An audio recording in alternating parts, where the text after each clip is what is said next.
अस्सलाम वालेकुम। सच डिजिटल के साथ मैं हूं नबील नकवी। पाकिस्तान में बेरोज़गारी की शरह बढ़ने की वजह से कॉल सेंटर्स का रुझान दिन ब दिन बढ़ता जा रहा है। नौजवान लड़के लड़कियों की मुकम्मल कोशिश होती है कि कहीं जॉब नहीं हो रही तो कम अज़ कम कॉल सेंटर में जॉब लाजमी मिल जाए। और कॉल सेंटर्स भी इस वक्त बाकी इंडस्ट्रीज़ की निस्बत आने वाले नौजवानों को हाई पेज भी दे रहे हैं। ख़ास तौर पे अगर आपकी इंग्लिश अच्छी है तो आप 1 लाख से ज़ायद जो पैसे हैं वो अपने इनिशियल ईयर्स में कमा सकते हैं। और ऐसे कॉल सेंटर जो इंग्लिश हो या उर्दू हो, इनबाउंड हो, आउटबाउंड हो, वहाँ पे हम ये देख रहे हैं कि नौजवान लड़के लड़कियों की तादाद में दिन ब दिन इजाफा होता जा रहा है। मेरे साथ इस वक्त काजिम साहब मौजूद हैं जिनके पास कॉल सेंटर का एक वसी तजर्बा है। ये भी एक प्राइवेट कॉल सेंटर में जॉब करते हैं। काजिम साहब, बहुत शुक्रिया आपने टाइम दिया।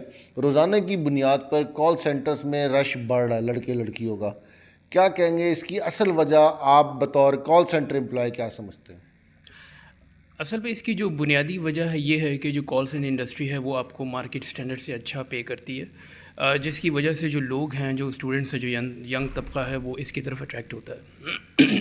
जी। अच्छा, यंग लोग जो इसकी तरफ अट्रैक्ट हो रहे हैं, चाहे इंग्लिश हो या उर्दू हो, कितनी तनख्वाह मिल जाती है? कितनी सैलरी की इनिशियल स्टेजेस में कितनी मिल जाती है? और कमीशन और बोनस इसके अलग होते हैं? जी, अगर आपके पास एक्सपीरियंस बिल्कुल भी नहीं है तो ऐसे कॉल सेंटर्स मौजूद हैं, इंग्लिश कॉल सेंटर्स, जो आपको 70,000 तक, जो मार्केट स्टैंडर्ड के मुताबिक है वो आपको सैलरी ऑफ़र करते हैं अगर आप एक इंग्लिश कॉल सेंटर में काम कर रहे हैं। अगर आप उर्दू कॉल सेंटर में जाते हैं तो उर्दू उर्दू कॉल सेंटर में जो स्ट्रक्चर है तनख्वाह का, तो वो कम से कम 30 से 35,000 है। और कमीशन और बोनस वगैरह अलग मिला के? कमीशन बोनस मिला के ये आपकी 40,000 तक बन जाएगी। अच्छा, 2 किस्म के कॉल सेंटर्स हैं, इनबाउंड और आउटबाउंड। जी, जी। क्या कमीशन और इंसेंटिव का तरीक़ाकार दोनों में सेम होता है कि मुख्तलिफ है? नहीं, दोनों में मुख्तलिफ होता है। वो क्या होता है?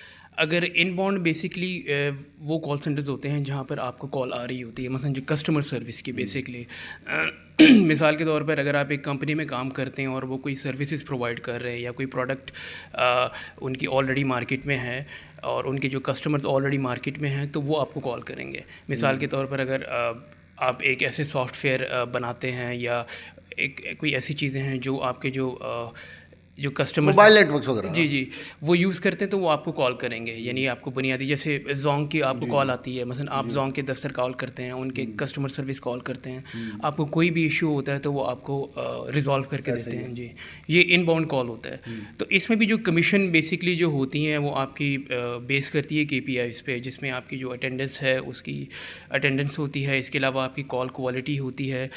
इसके अलावा आपकी एडहेरेंस होती है पॉलिसीज़ के साथ। ये सब मिला के आपकी एक केपीआई बनती है हुँ। जो हर कॉल सेंटर्स में डिफरेंट होती है। जी। मिसाल के तौर पर अगर आपकी 50,000 बेसिक है तो इंसेंटिव आपका तकरीबन 20,000 बनेगा। तो इंसेंटिव मिला के आपकी 70,000 तक बन जाएगी। वो आपकी डिपेंड कर मैक्सिमम। जी, आपके केपीआईज़ पे डिपेंड करता है, आपके प्रोजेक्ट के ऊपर डिपेंड करता है कि वो कैसा प्रोजेक्ट है। और आउटबाउंड में क्या होता है? आउटबाउंड में ये होता है कि आउटबाउंड में मसलन मिसाल के तौर पर अगर आप एक सेल्स कॉल सेंटर में काम जी। करते हैं और आप अपनी चीज़ बेच रहे हैं, इसमें ये हुँ, होता है कि आप खुद कस्टमर को रीच आउट कर रहे हैं। हुँ। इनबाउंड में ये होता है कि जो कस्टमर होता है ना वो वो खुद आपको आपको, करता है। हाँ, आपको कॉल करता है। लेकिन आउटबाउंड में आप खुद कस्टमर को रीच आउट करते हो और अपनी उसको प्रोडक्ट के बारे में बताते हो, अपनी उस सर्विस के बारे में बताते हो ताकि वो आपसे परचेज़ करे। और लेट्स सपोज़ अगर आप उसको अपनी वो प्रोडक्ट बेचने में कामयाब हो जाते हो, अपनी सर्विस वो बेचने में हुँ। कामयाब हो जाते हो, तो उसकी बेस पे आपको इंसेंटिव मिलते हैं। और जो सेल्स में जो इंसेंटिव होता है वो इनबाउंड कॉल की निस्बत ज़्यादा इंसेंटिव होता है अच्छा, उसमें। एक्सपीरियंस की आपने शुरू में बात की है। कॉल सेंटर एक वाहिद ऐसी इंडस्ट्री है जिसका एक्सपीरियंस किसी और इंडस्ट्री में यूज़फुल नहीं है।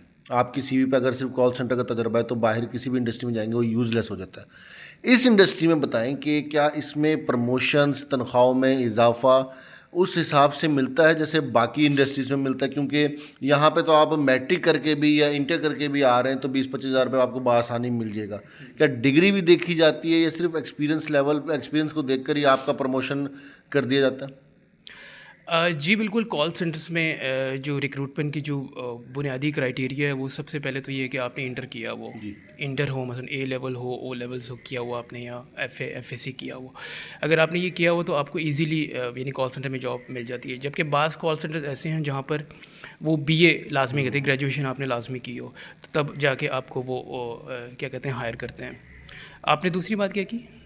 मैंने बात की कि प्रमोशंस का क्या हिसाब होता है, कितने अरसे बाद आपकी प्रमोशन हो जाती है? जी, प्रमोशंस का कोई टाइम फ्रेम नहीं है। मिसाल के तौर पर अगर आपकी परफॉर्मेंस अच्छी है, आप 6 माह में अगर आपने इतनी अच्छी परफॉर्मेंस दी है, तो आप विदिन 6 मंथ आप प्रमोट हो सकते हो as a team lead, as a QA, और फिर फर्दर आपकी मज़ीद प्रमोशन हो सकती है। इन और हाउस रिक्रूटमेंट्स भी हो जाती हैं?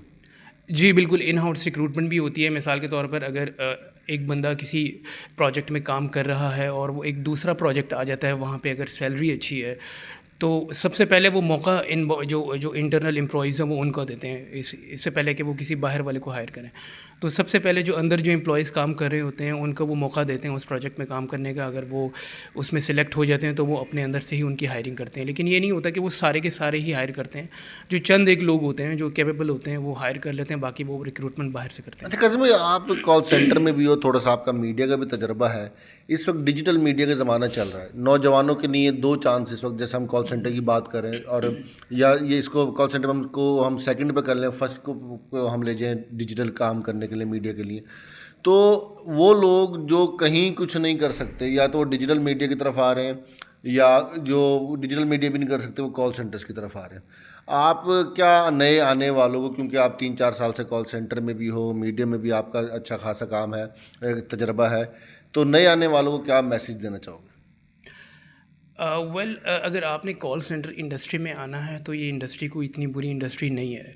हम देख रहे हैं कि जो ओवर द ईयर्स जो है वो कॉल सेंटर इंडस्ट्री जो है वो काफ़ी हद तक जो है वो फैल चुकी है। हुँ। माज़ी में ये ख़्याल किया जाता था कि जो कॉल सेंटर इंडस्ट्री है वो कोई इंडस्ट्री नहीं है। लोग बताने से घबराते थे कि मैं कॉल सेंटर में काम करता हूँ, लेकिन अब ये होता है कि लोग खुद आ रहे हैं। अच्छी यूनिवर्सिटीज़ के जो लोग हैं, बच्चे हैं, हुँ। वो कॉल से इंडस्ट्री की तरफ आ रहे हैं और बाकायदा अपना एक करियर बना चुके हैं, और वो तकरीबन पिछले 15-20 साल से इस इंडस्ट्री के अंदर काम कर रहे हैं।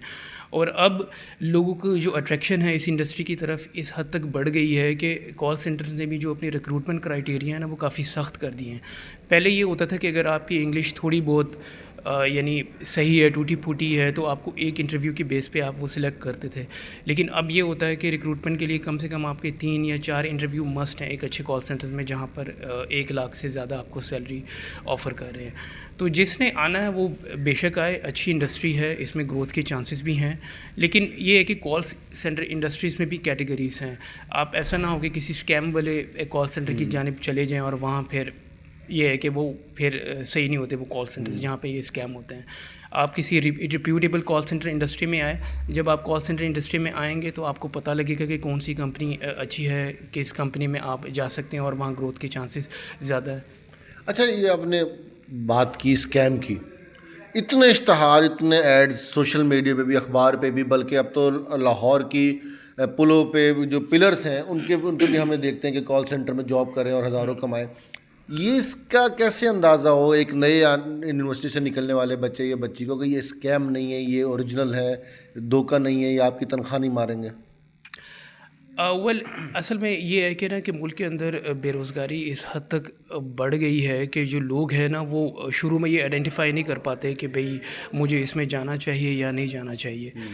ठीक है, तो जो लोग बेरोज़गार हैं, अगर उनको ये जॉब मिलती है, फॉर एग्ज़ाम्पल स्कैम वाले भी आपको अच्छा खासा पे ऑफ़र करते हैं। वो भी 80,000 बेसिक प्लस इंसेंटिव मिला के लगभग आपको 1 लाख तक आपको सैलरी ऑफ़र करते हैं।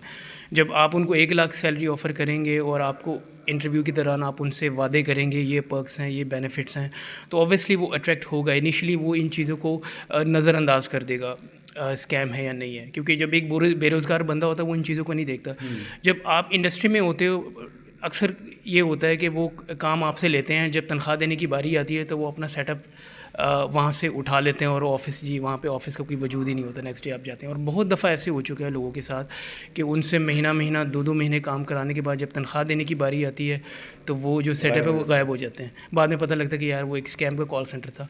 तो ये चीज़ें मार्केट में बहुत आम है।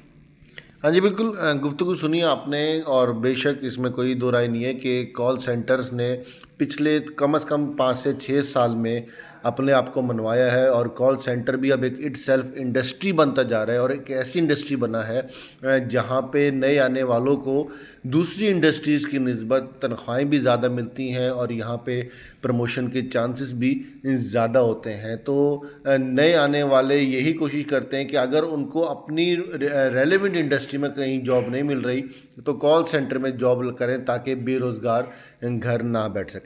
बहुत शुक्रिया, अल्लाह हाफ़िज़।